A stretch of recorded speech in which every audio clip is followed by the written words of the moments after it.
to start reading part 2 of Peter Pan now. And we're going to pick up right when Peter Pan is actually introduced. Mrs. Darlings first heard of Peter when she was tidying up her children's minds. It is the nightly custom of every good mother, after her children are asleep, to rummage in their minds and put things straight for the next morning, repacking into their proper places the many articles that have wandered during the day. If you could keep awake, but of course you can't, you would see your own mother doing this, and you would find it very interesting to watch her. It is quite like tidying up drawers. You would see her on her knees, I expect, lingering humorously over some of your contents, wondering where on earth you had picked this thing up, making discoveries sweet and not so sweet, pressing this to her cheek as if it were nice as a kitten, and hurriedly stowing that one out of sight.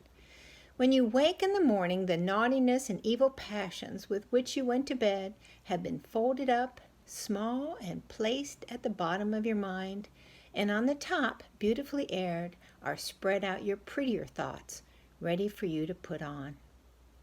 I don't know whether you have ever seen a map of a person's mind.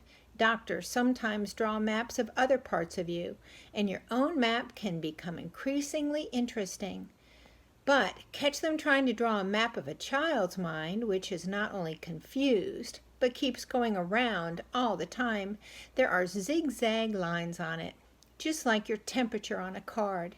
And these are probably roads in the island, for Neverland is always more or less an island, with astonishing splashes of color here and there, and coral reefs, and rakish-looking craft in the offing, and savages, and lonely lairs, and gnomes who are mostly tailors, and caves through which a river runs, and princes with 6 elder brothers, and a hut fast going to decay, and one very small old lady with a hooked nose.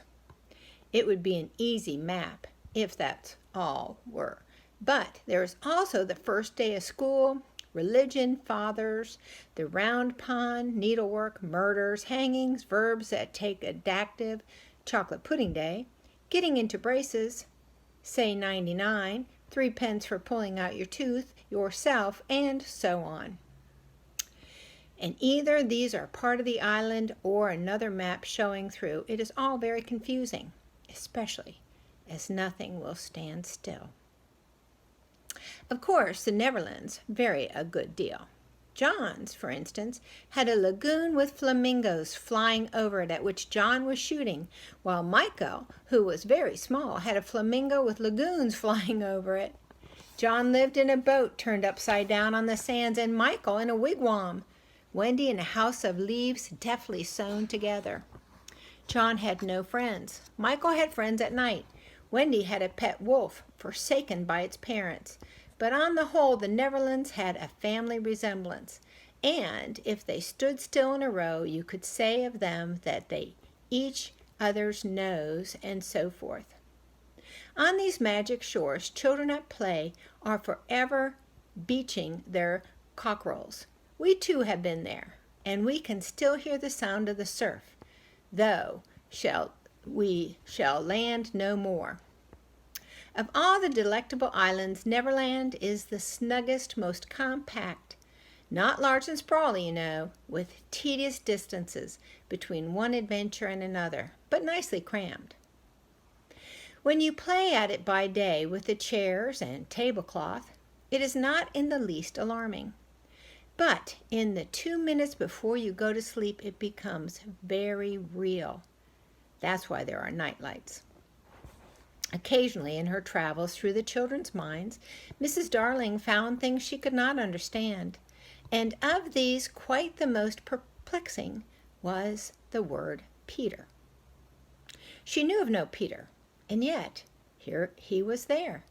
And there in John and Michael's minds, while Wendy's began to be scrawled all over with him. The name stood out in bold letters, bolder than any of the other words, and as Miss Darling gazed, she felt that it had an oddly cocky appearance. Yes, he is rather cocky, Wendy admitted with regret. Her mother had been questioning her. But who is he, my pet? He's Peter Pan, you know, Mother.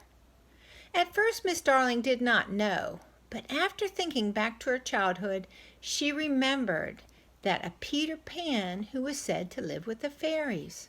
She had believed in him at a time, but now that she was married and full of sense, she quite doubted whether there was any such a person. Besides, she said to Wendy, he'd be all grown up by this time.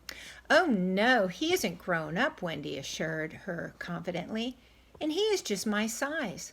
She meant that he was her size in both mind and body. She didn't know how she knew. She just knew it. Mrs. Darling consulted Mr. Darling, but he smiled. Pooh-hoo. Mark my words, he said, it is just some nonsense Nana has been putting into their heads. Just the sort of idea a dog would have. Leave it alone. It will all blow over. But it would not blow over, and soon the troublesome boy gave Mrs. Darling quite a shock.